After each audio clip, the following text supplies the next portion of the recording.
Let's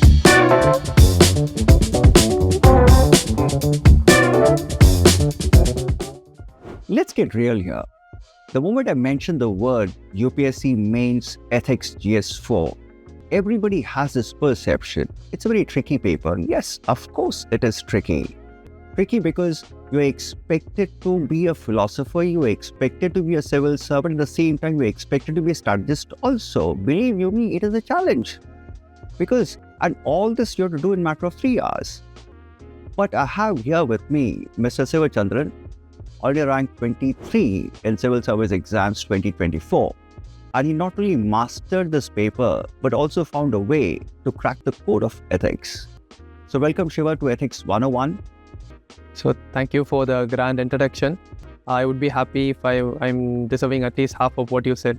And also, sir, it is my pleasure to sit next to you and to put forward certain things which will be helpful to the students. All right.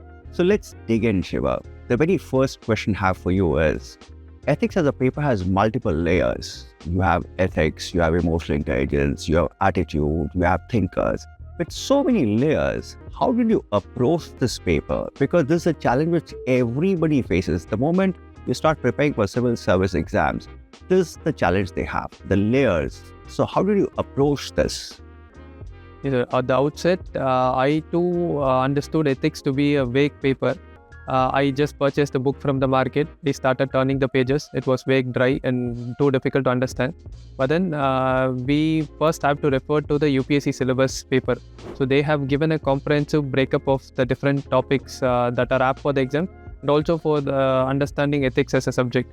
So we have different topics like the dimensions of ethics, its interface with human life, emotional intelligence, aptitude, attitude, probity in governance, ethics in international relations, and so on.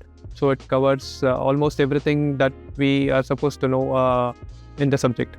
So once we break it down into such subtopics, we can start introspecting on the topics with respect to the current events which we observe in the newspapers. This helps us to develop our ethical attitude. Okay, so what you mean to say is the best way to approach it is break it down to subtopics which are given in the syllabus and try working around it. That's Exactly. what you're trying to say. Exactly. Okay, perfect. Now this brings to the next question. The next question is like, how much time did you devote on section A? Because if you look at the paper, there are two sections. There's one section A, which is theory, and section B, which happens to be case studies. So one of the problems like students often have is how much to devote on, how much time to devote on case studies, how much time to devote on section A. So how did you balance it out? The paper has 250 marks in total, 130 for the theory aspect and 120 for case study. So almost equal weightage is given to both the aspects. So I tried giving them equal weightage. When it came to the theory, it was more about reading. When it came to the case study type of questions, it is about introspection and it is about thinking ethically. Most of my ethics preparation came from the newspapers, wherein I used to think the ethical aspects of each and every news aspect. This helped me in both the theory aspect as well as the case study aspect. So what you are trying to tell me is you first study the theory part, then start applying them in the case studies. So basically you devoted equal amount of time both to theory as well as case studies. Now one thing that really surprised me is you're a chartered accountant, a numbers person. And numbers person and ethics, these are difficult things. So how do you manage this? So in fact, we had an ethics paper during our CA days. Yeah. Yes. Yeah. Huh. But that was professional ethics, different from what we study with respect to the civil services exam. So the basic foundation was there. Coming here, sir, through the numbers, the transition to something that was verbose, that was difficult. But then it came naturally. So I tried connecting with each and everything that was happening around me. I started thinking from the different person's shoes, like how to go about this in an ethical manner. For example, if an incident were to happen on the road, for example, an accident is taking place, I started thinking about the ethical ramifications of such an issue. What would happen to the family of the victim? What if the person who's considered to be the perpetrator did it by mistake? So what would happen to his life? So all these things I used to think about it, and this is how I was able to prepare for the paper. So basically, you started placing yourself in situations and started thinking from a very ethical perspective. That's how you develop an ethical thinking perspective. So it's not about reading theory, it's about applying it in your personal life also. True. So that's how you develop a moral or ethical awareness. Yes. Right? Sounds good. Okay, now I have this question. There's something like, I'm sure everybody would like to hear this. When you look at GS1, 2 and 3, it's very different. It's more factual.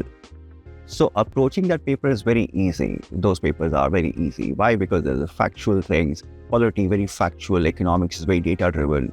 How about ethics? This is a very different paper. So how do you reorient mentally to this paper, GS? As you were saying, sir, GS 1, 2, 3 are very much factual. So it is about reading from the book, substantiating it with a few facts which we will be collecting from the newspapers or other good material that is available in the market. But when it comes to GS4, it doesn't come from books. It comes from within ourselves, because ethics is a subject which human beings have evolved from their hearts, from what they perceive to be right and wrong. So in order to know what is right and wrong, a person first needs to think it out from his or her own perspective. The next big question that most students have is when to start preparing for this paper. Now, usually what students do is they start early. As prelims gets closer, they drop ethics, then they pick it up after the prelims results are declared. Do you think that's a good idea, or it should be one sustained preparation throughout the year? What's the best way to prepare for ethics? I'll start with my own experience, which at the outset I'll say was one in which I made a mistake. So my first attempt was in 2020, and the prelims exams was to be conducted in October. I started it in the month of March, but 5-6 days into the preparation, I closed the books. I thought I'll study it once the prelims exams gets over. That is one regret. But when it comes to the right approach, it would be 1 year before the prelims exam starts. So because this paper, as I was referring to earlier, is more practical, and the approach towards this paper should come from our own hearts. The way we think, the kind of lens through which we look at the different topics and subjects is what is going to matter, rather than what we are going to study and so on, unlike in the other GS papers. So those changes in our mindset take some time.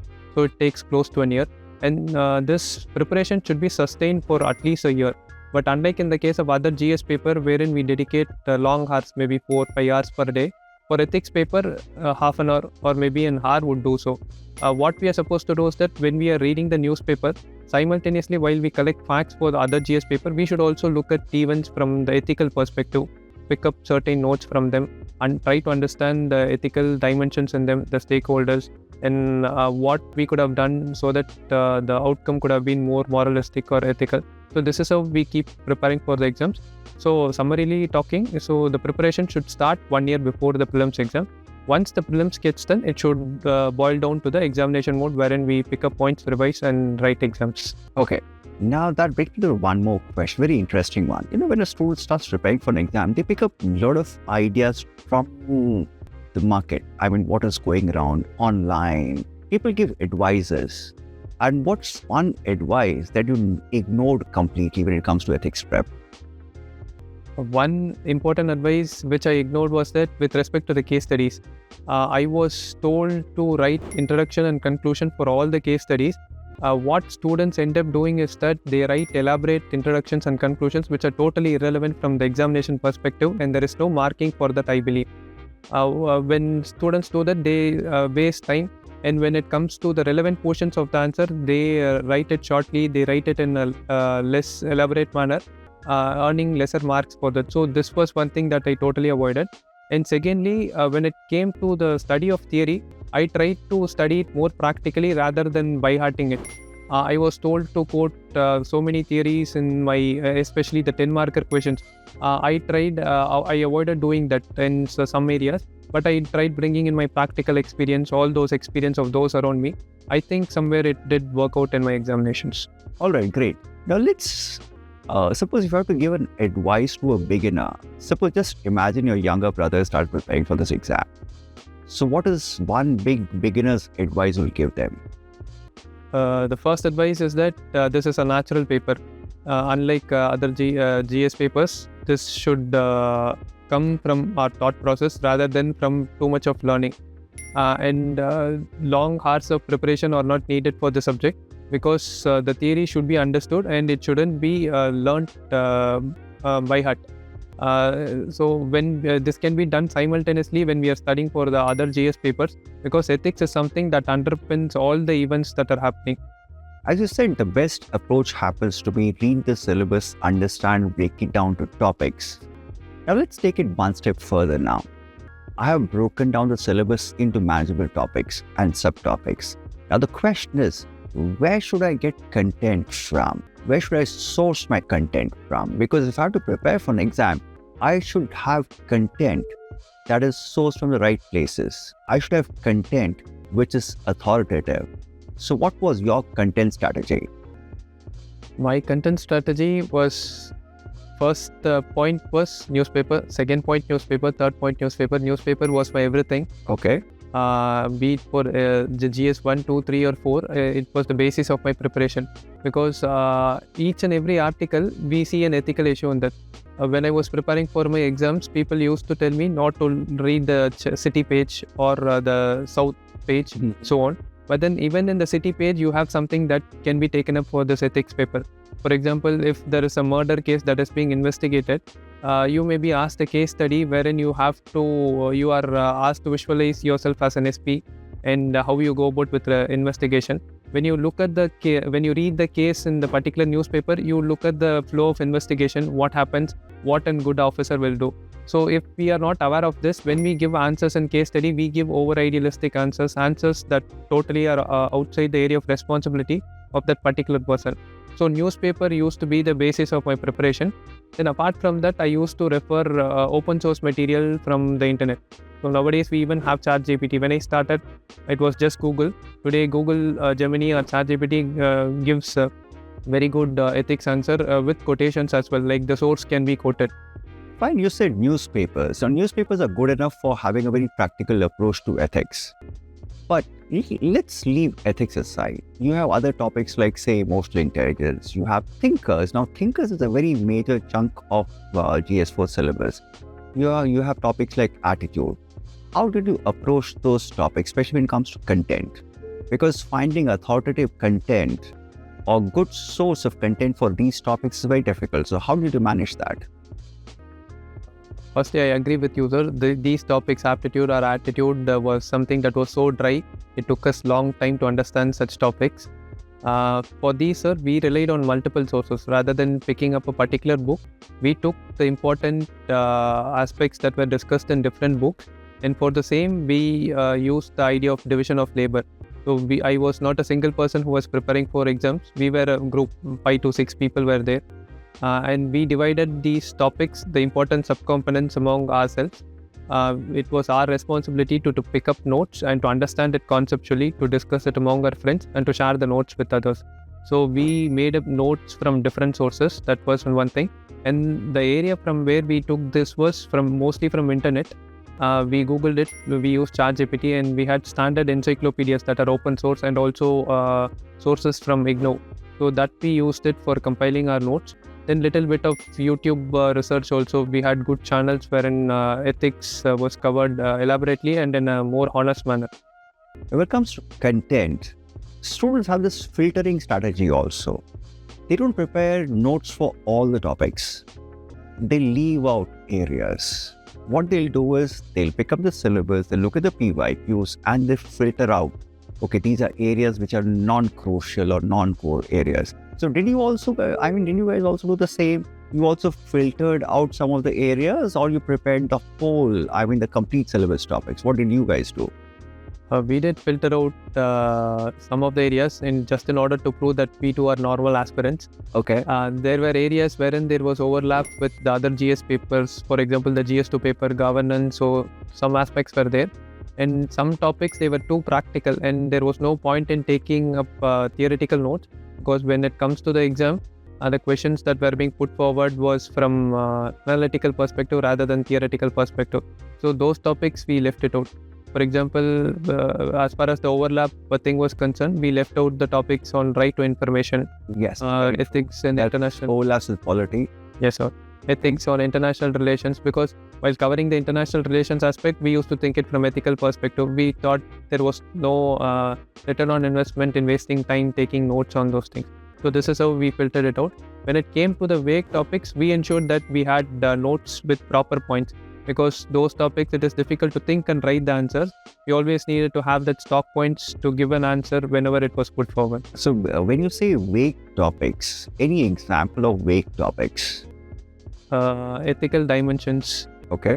interface of ethics with human lives, moral thinkers, and even with moral thinkers, there were certain thinkers whose ethical ideas I used to find it too vague. Okay. For example, that of the Western thinkers, I found it too vague. So for them, I took elaborate notes. So when you say vague means it was difficult to connect those ideas to governance, or it was vague to understand? Because students use this word often, very vague. So what is the vague? I'm trying to understand what is the vague thing and how did you overcome that vague part? Vague in the sense, sir, my understanding is that relevance to my personal life. Okay. When it comes to Tirukkural, most of the couplets are relevant to our everyday lives. So I'm able to connect with it. But when it comes to certain philosophies and thought processes, Okay. they would have been relevant for some point in time of history, but not today. So I may not be able to connect with it. Speaking of newspapers, one thing I'm sure every aspirant would love to know is what are the specific stories I should look for? The newspapers are gold mine of information. So almost all the articles have some ethical aspect to it. So it is important, like if possible, we can go through all the articles. Specifically, giving examples, we have different topics in the UPSC syllabus. Taking the topic of ethics and international relations, we had recently in the news the issue of US forcing Ukraine to sign a deal for the rare earths in lieu of the military assistance that US provided to Ukraine. So this has deep ramifications for ethics and international relations. And moving on, with respect to effectiveness and efficiency in governance, I read an article on the introduction of an online mechanism, teacher attendance monitoring system in a northeastern state. This would monitor the attendance of teachers, ensuring better schooling outcomes. And once in a while, civil servants used to take certain decisions, innovative decisions, that had the ability to change the entire way doctrines work. For example, there was an officer by the name Abhishek Pallava IPS. So he empathized with the Maoist cadres who surrendered. He took care of their families by providing them financial assistance. So this ensured the police had a better hand in dealing with the Maoists. And also many people came and surrendered their weapons and took to the mainstream. So these were certain things that were important from our ethics paper. So we can target the specific topics. We can take up the examples. So basically, Shiva, your source of notes happen to be books, newspapers, plus your own lived experience. Now fine, you have your notes ready. You have everything in place. You have an approach for an exam. You have your notes ready. But how about revision? Now when it comes to exam, it's not about having notes. It's about revising that matters. So what was your revision strategy? Revision, sir, first decision that we need to take is the source of our revision. The source of my revision always used to be my notes. I relied on it completely. I never looked for any other notes from the market or any other book from the market for revising, because it just creates a clutter. Secondly, sir, when making the notes, we can use effective use of visual aids. For example, using flowcharts, diagrams. Personally, I never had the creativity to do them, but my friends did them. My friend Monica, she had a very good creative thought process wherein she put her thoughts into this visual aids. And when I took 10 minutes for revising something, she used to finish it in 2 to 3 minutes because of the visual depictions. So this way revision can be done. And the third thing was that I took up simulated mock tests, maybe in Harley mock test. I curated questions, 7 to 8 questions I wrote every day for 90 marks for an hour. When I took up that writing test, I used to break up the test into topics. And before writing those tests, I used to revise those topics. And revision and test writing went hand in hand. Okay. Now this is about section A, or revision. How about case studies? Case studies, I think it's not about revision, it's more practice. So how did you balance both? There are two aspects to it. One is training our minds, and the second one is with respect to looking at the case studies exactly from the examination point of view. From the perspective of training our minds, as I was talking, so newspapers are the thing that is going to help us when we read an article, think about it from an ethical perspective. And secondly, when it comes... I'll interrupt you here. When you say training your mind, that means training your mind to think ethically. Yes. And that training comes from reading newspapers. Newspaper. Okay, great. Comes from reading newspapers and introspecting in an ethical manner about the issues involved in that, the people who will be affected, and how we are to take a decision that will ensure the greatest good for the greatest number. Okay, now that brings me to one more question talking about case studies. How many case studies did you practice? I mean, you had a practice schedule, like in a week I have to practice writing this many case studies, or you just did mock tests and that's how you manage your case studies. So what was your practice strategy for case studies? As far as practice strategy was concerned, two things they form part of it. One was previous year questions and the second one was mock test. Talking about mock test, I wrote 5 full-length mock test papers. So we have 6 case studies in every paper. So it amounted to 30 case studies. After writing the mock test, I used to analyze it as to how better I could have done. So it used to be in-depth analysis of 30 case studies there. Then we, as I was mentioning earlier, we were a group of friends who were preparing, 5 to 6 people. Every day in the night, 8 to 11, that used to be our most inefficient time. So we used to sit as a group, we used to brainstorm answers to previous year questions. And we brainstorm questions for 6 to 7 years. And that amounts to another 36 to 42 case studies. So on total, we had some 70 case studies that we practiced before going into the examination hall. And I'm sure that 70 questions would have covered almost every... Yeah, 70 thing. Case studies are quite a number. Yes. That covers everything. Yes. Now, speaking about discussing case studies, when you practice case studies or discuss cases, you need to have a benchmark. You have to evaluate yourself. So how did you evaluate? What was your benchmark? So one was the previous year toppers answer copy, as he was referring to. Second one is that intuitional thinking which comes from yourself. Some line of thought, some aspect you may feel it is right, something you may feel it is wrong. And that right or wrong thinking comes only when we are able to introspect a particular issue. This is why I was referring to newspapers as an important source of my preparation. As we keep doing it for long periods of time, as we see how things happen in the real life, for example, the police investigating a case, a collector resolving an issue through dialogues and diplomacy.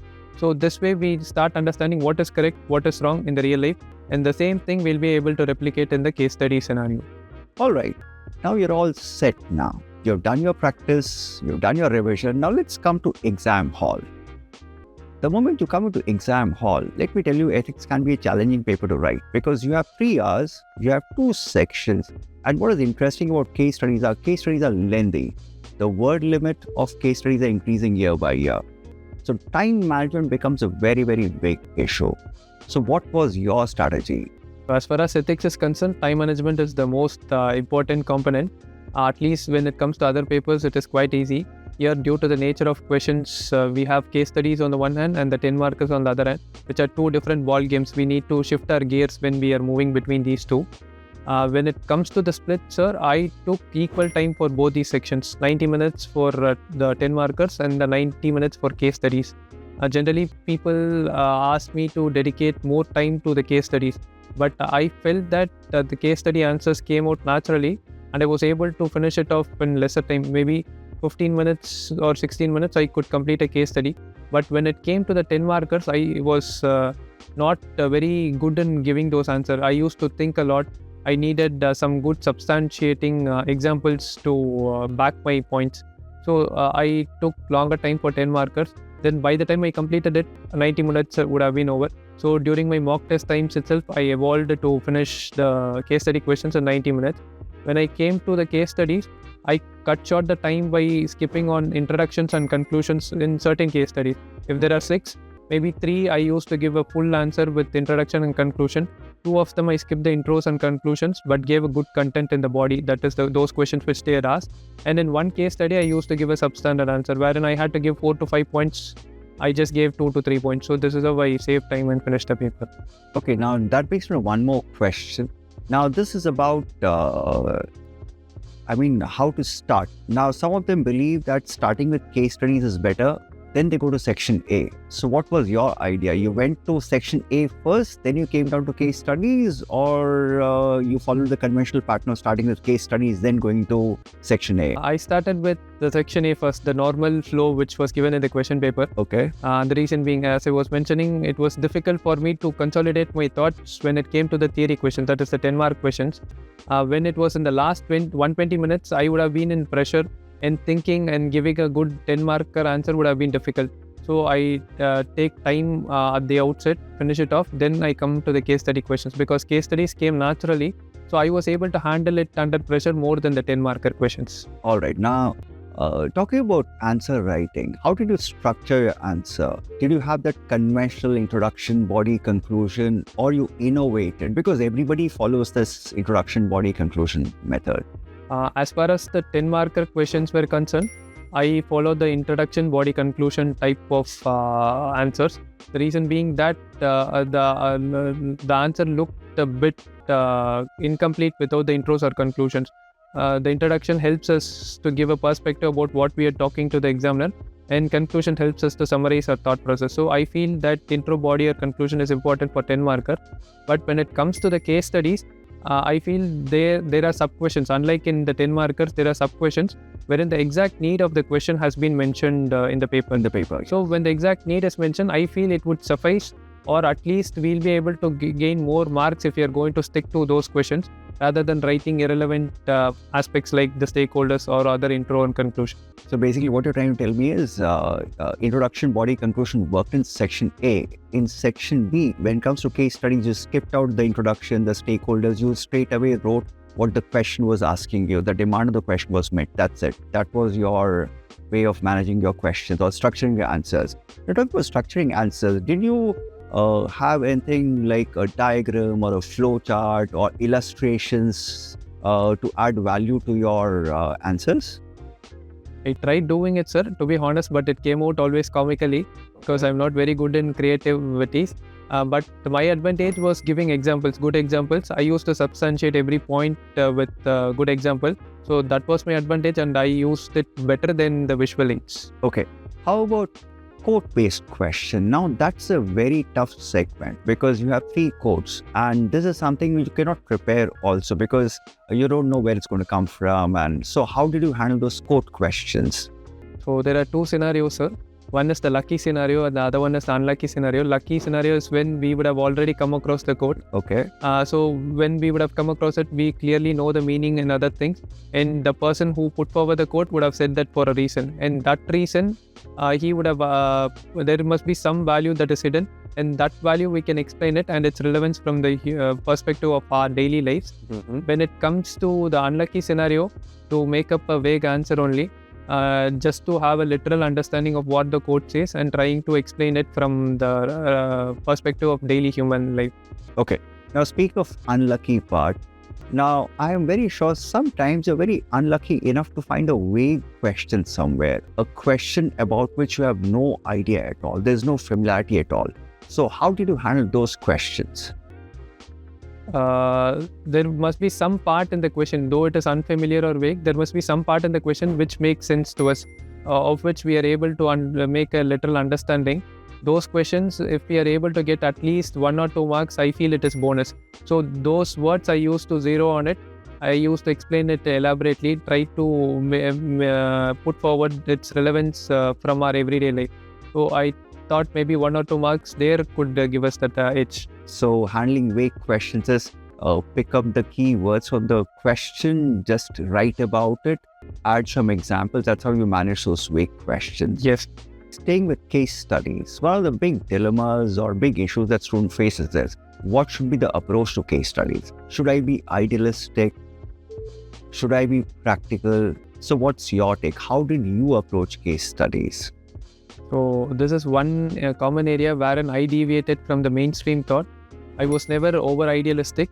I tried to be as practical as possible. I remember writing answers wherein I said that I may not be able to do the complete honest way, because I had a family to take care of, and also being honest would not result in any tangible outcome, because I'm not in a higher of position. So this is how my answers used to be, and I tried making a matrix. So I had different ethical thoughts. the deontological, teleological, or the virtue ethics.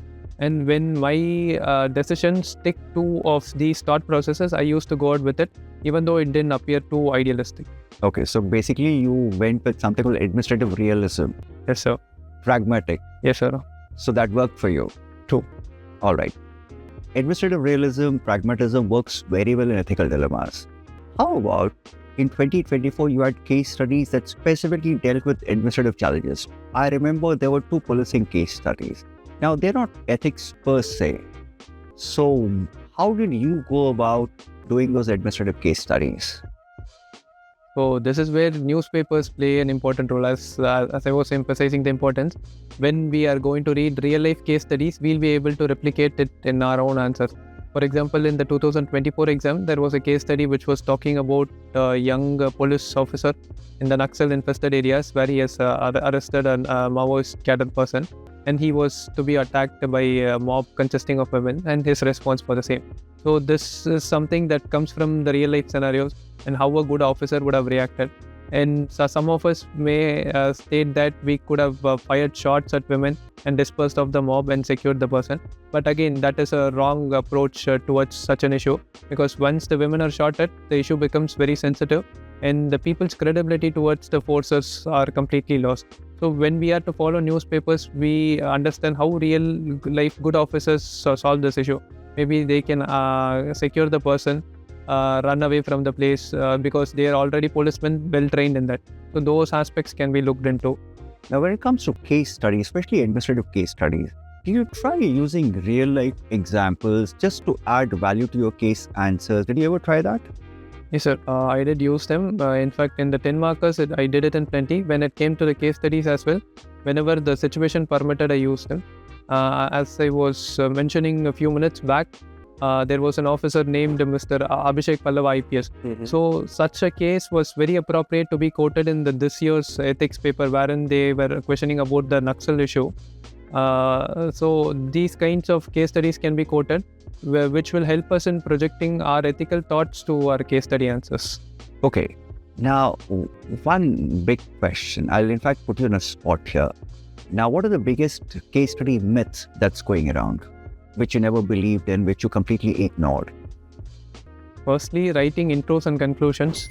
It was told that it is mandatory, but then for a few questions I skipped it, and I feel it did work out because of what I see in the mark sheet.